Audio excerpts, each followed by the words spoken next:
za chwilę wrzucę wam fragment, w którym robię unboxing grilla. W ogóle ten unboxing został nagrany jeszcze zanim miałem wypadek, więc może być trochę nieaktualny tekstowo, ale go zobaczycie. Pokażę wam, jak ten grill wygląda po zmianie i na sam koniec dam wam taki powypadkowy update po naprawie, czyli co się zmieniło, czy coś się zmieniło, jak finalnie zakończyła się cała sytuacja. Także jeśli jesteście zainteresowani, to pamiętajcie o zostawieniu łapki, pamiętajcie o subach i lecimy dalej z materiałem. Moi drodzy, witam was wszystkich w kolejnym odcinku na kanale Sleep and Sound. Dziś będziemy się relaksować, jak to bywa na kanale Sleep and Sound, aczkolwiek będzie też nutka motoryzacyjnych przygód, upgrade'ów i takich tam, czyli to, co też w ostatnim czasie lubicie najbardziej. Ja też lubię najbardziej, ponieważ ta tematyka, z racji, że jak wiecie, były u mnie poważne zmiany samochodowe, jest cały czas aktualna, cały czas mnie ekscytuje i przyjemnie z całego serca robić mi dla was te filmy, a jeszcze przyjemniej mi wiedzieć, że wy te filmy lubicie i że chcecie je oglądać, bo taki jest odzew, przynajmniej na razie. Jakiś pies szczeka za oknem i denerwuje mnie to, ponieważ rujnuje mi materiał. Masakra, do tego sąsiedzi obok drą się, jak zwykle.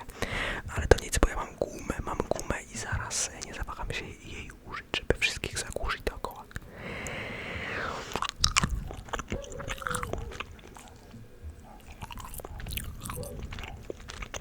Przepraszam was za te wszystkie odgłosy.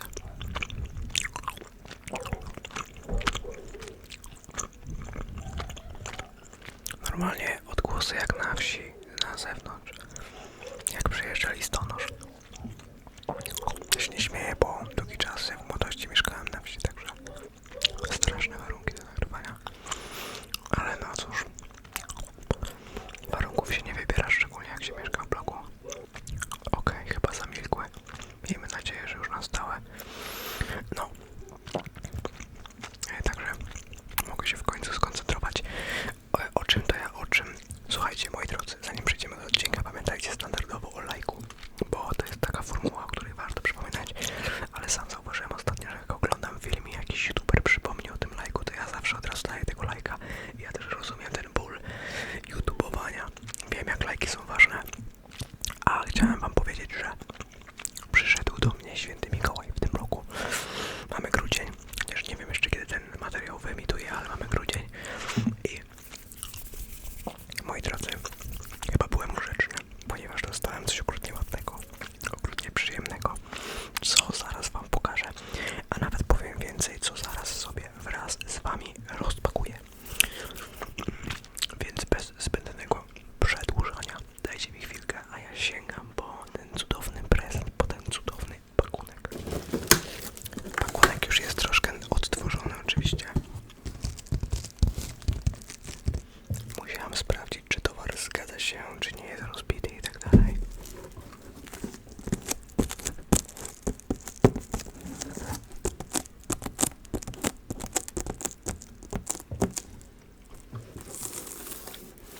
Po tych znaczkach, które tu widzicie, możecie się domyśleć już, co jest w środku. Zresztą dobra, przecież o czym my mówimy, na pewno widzieliście tytuł tego odcinka, więc to raczej nie jest jakaś tajemnica.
jakieś takie zęby.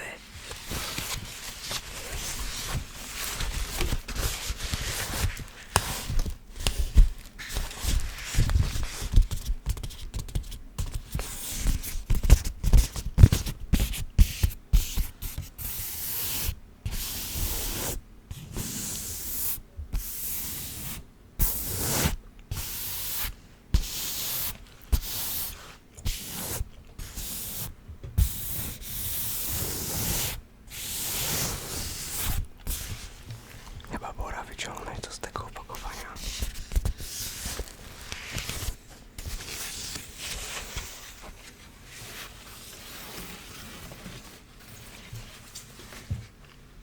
Da, moi drodzy.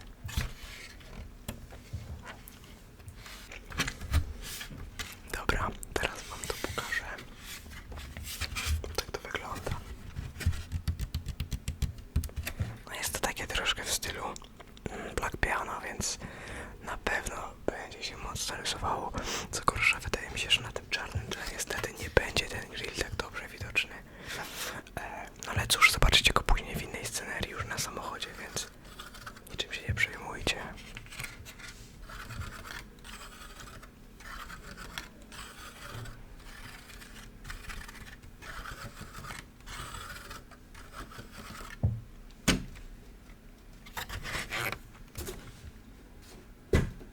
Muszę przesunąć ten karton.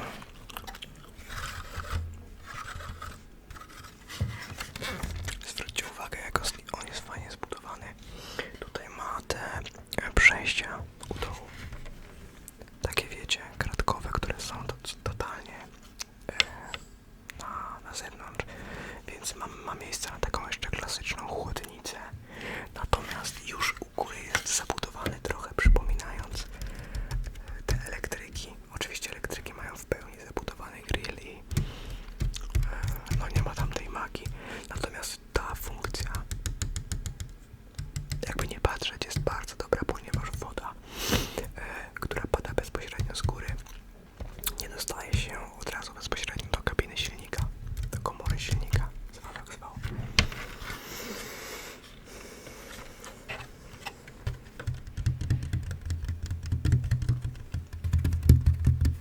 No i plus jest taki, że możecie też przy namieni bezpośrednio z góry walić wodą w to. Ważne, żeby nie walić wodą tutaj, żeby woda nie leciała prosto do tej kabiny, ale już tu z góry, jak będzie uderzać strumień wody, to on się będzie rozbijał o ten plastik.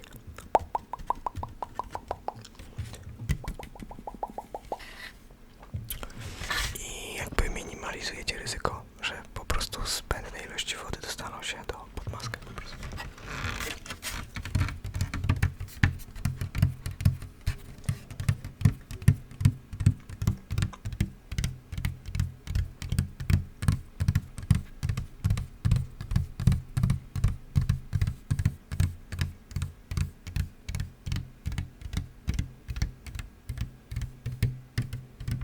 Dajcie w ogóle znać, co o tym myślicie i czy tak jak ja macie też fazę na wszystkie takie ciemne elementy nadwozia, czy jednak może klasycznie pozostajecie wierni chromom i nie przeszkadzają wam chromy w samochodach. Ja właśnie w moim E92 starym największą alergię mam na te chromy, które są widoczne przede wszystkim na tych listwach drzwiowych i tak dalej. Nawet kiedyś chciałam zrobić dechroming tego, ale jak wyliczyli mi, ile by wyszło obklejenie tego, to totalnie mi się to nie opłacało. Już bardziej by chyba było warto po prostu kupić jakieś części z Shadowline'a z rozbitego samochodu i je wstawić.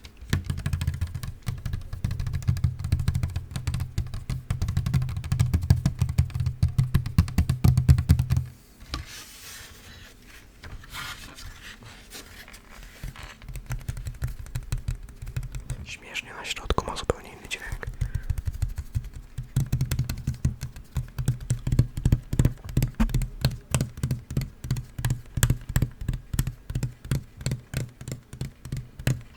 Nawet nie wiecie, jak bardzo się jaram tym grillem i w ogóle tym samochodem. Wszystko jest tak niesamowite, że no kochani, jaram to na maksa. Teraz tylko zamontować i śmigać.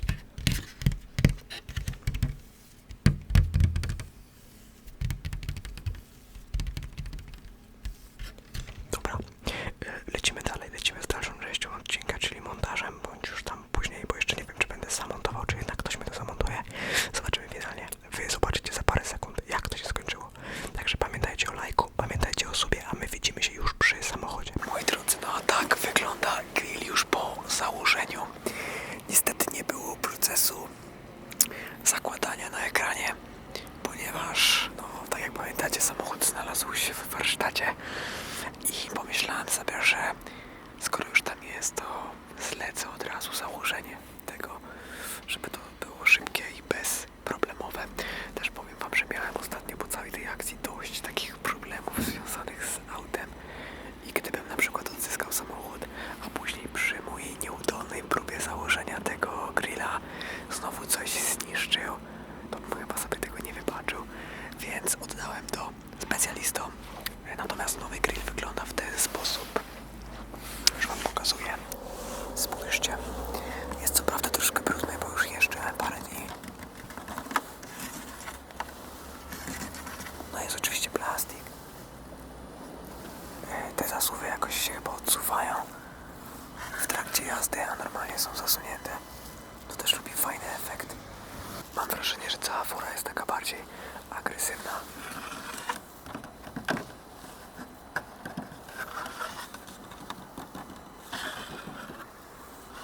No i też fajnie to się komponuje z całością, czyli z tym Shadowline'em. Zaraz wam pokażę.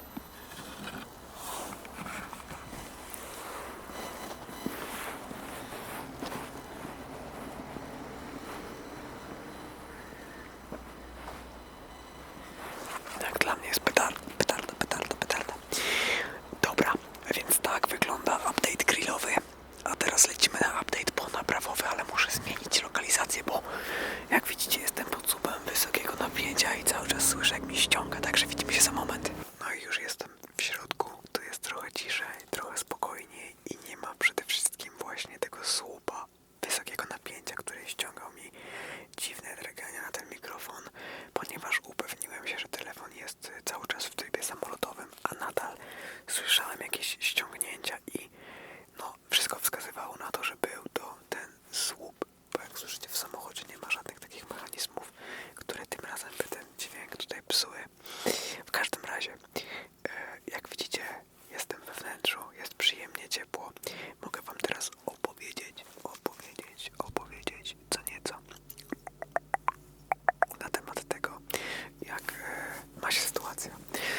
Sytuacja ma się tak, że no niestety tutaj wymienionych zostało trochę więcej podzespołów niż się początkowo spodziewałem, bo poza wahaczem okazało się, że uszkodzony jest mechanizm sterowania, mechanizm kierownicy, mechanizm sterowania pojazdem, tak w skrócie, no. I to była chyba najdroższa część, która została wymieniona na skutek tego uderzenia. Też drogą rzeczą, która została wymieniona, jest felga, bo felga była porysowana. Co prawda chyba nie było na niej jakichś większych uszkodzeń mechanicznych, ale też nie mam do końca jeszcze wglądu. Całą listę zresztą wymienionych rzeczy dostanę dopiero jak wpadnie fakturka. Natomiast tak to wygląda, jeśli chodzi o te pierwsze rzeczy, które tutaj zostały powymieniane. Opona też została wymieniona, no bo opona w sumie przejęła główne uderzenie i myślę, że bezpieczniej było ją nawet wymienić, jakby w pełni zgadzam się z tą decyzją. No i takie rzeczy wszystkie około zabawowe. Więc no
to są wszystkie problemy związane z nagrywaniem poza studiem. No to zawsze się zdarza.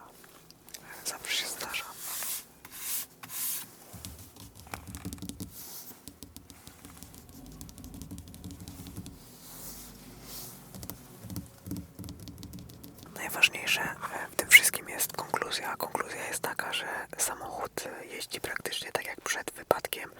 W sensie, no być może są tam jakieś różnice, ale ja ich na razie nie zauważam. Dodam też, że jeszcze bardzo ostrożnie. Zresztą po tym wypadku też jak jeździłem autem zastępczym, też jeździłem niezwykle ostrożnie. I swoim nawet starym autem jeździłem teraz niezwykle ostrożnie. No ale będzie to jeździł w jedną i w drugą. I mogę w pełni cieszyć się tym samochodem, tak jakby...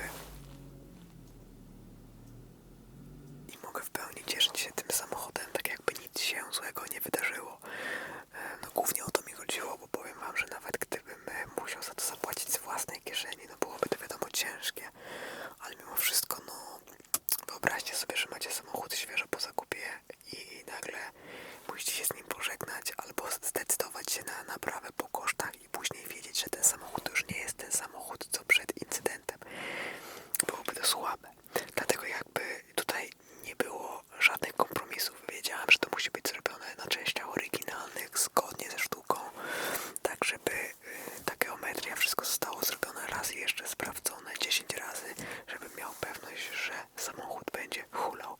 No i na razie hula i naprawdę cieszy ten powrót do tego komfortu. Nawet jeśli chodzi o te multimedia, to wszystko działa tak fajnie, sprawnie i kurczę, już nie mówiąc o właściwościach jezdnych, których na ten moment zresztą jeszcze tak naprawdę nie jestem w stanie, tak jak mówię, wyczuć, bo jeszcze raz, że ostrożnie, dwa, że warunki też na zewnątrz, jak widzieliście, jak nagrywam ten film, jest bardzo śnieżnie i zaczęła się taka, można powiedzieć, zima, pierwsze uroki zimy w naszym kraju w tym roku, więc ostrożność nigdy za wiele. Na co zwróciłem uwagę teraz, jeżdżąc pierwszy raz tym samochodem w trakcie właśnie śniegu.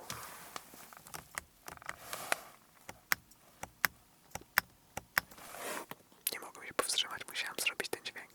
Zwróciłem uwagę na napęd X-Drive, który po raz pierwszy tak naprawdę dał się odczuć, jest odczuwalny i to przede wszystkim czuć po tym, że jak wyjeżdżam rano na takie małe osiedlowe, nieodśnieżone jeszcze drogi, gdzieś o świcie, gdzie nie dotarły jeszcze buły, gdzie jeszcze niczym nie posypano, wyjeżdżam na te drogi, to ten samochód jeszcze ani razu nie grzebał. I nie mówię tutaj nawet o zagrzebaniu się gdzieś, tylko nawet nie zagrzebał 2 razy kołami tak, że po prostu przy ruszaniu nie zamulił, tylko cały czas jedzie po prostu, just like that, co dla mnie jest w ogóle niesamowitą nowością, bo moja tylna napędówka, czyli właśnie 92, zawsze jak zaczynałaś taka pogoda, to totalnie musiałem w ogóle zmienić swój jakby sposób jeżdżenia, bo wiedziałem, że od razu było tyłek latał, tyłek w ogóle był w innym świecie, tyłek tego samochodu jakby rządził się innymi prawami i trzeba było się do tego dostosować.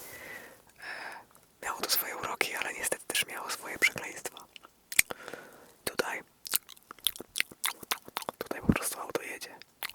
To jedzie gaz. I ono sobie jedzie. Oczywiście też nie gazuję go jakoś mocno, tylko sobie spokojnie wyjeżdżam z tych zasp i ono sobie fajnie sunie przed siebie. Co więcej mogę powiedzieć, bardzo szybko też się nagrzewa. To w odróżnieniu chociażby od mojej starej E92. Tutaj, wiecie, włączę ogrzewanie i mam wrażenie, że jadę kilka minut i już w samochodzie jest super ciepło. Nie mówię już nawet o podgrzewaniu siedzeń i takich detalach, ale mam tu na myśli właśnie temperaturę powietrza, która w samochodzie praktycznie zaraz jest taka, jak sobie ustawiliście. Super to działa i widać, że ten mechanizm cały nagrzewania samochodu jest błyskawiczny, co jest niezwykle komfortową rzeczą w zimie. Tutaj jedyne czego brakuje, to może ogrzewana kierownica. Fajnie by było mieć kiedyś taką ogrzewaną kierownicę. Nigdy nie jeździłem autem z ogrzewaną kierownicą, ale słyszałem, że jest to bardzo przyjemny wynalazek i ludzie, którzy raz mieli to, już nie chcą jakby wracać do takiej zwykłej kierownicy. Ja całe szczęście nie miałem, więc nie jestem przyzwyczajony aż do takich atrakcji.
się podobał. Pamiętajcie o łapce w górze i subskrypcjach, a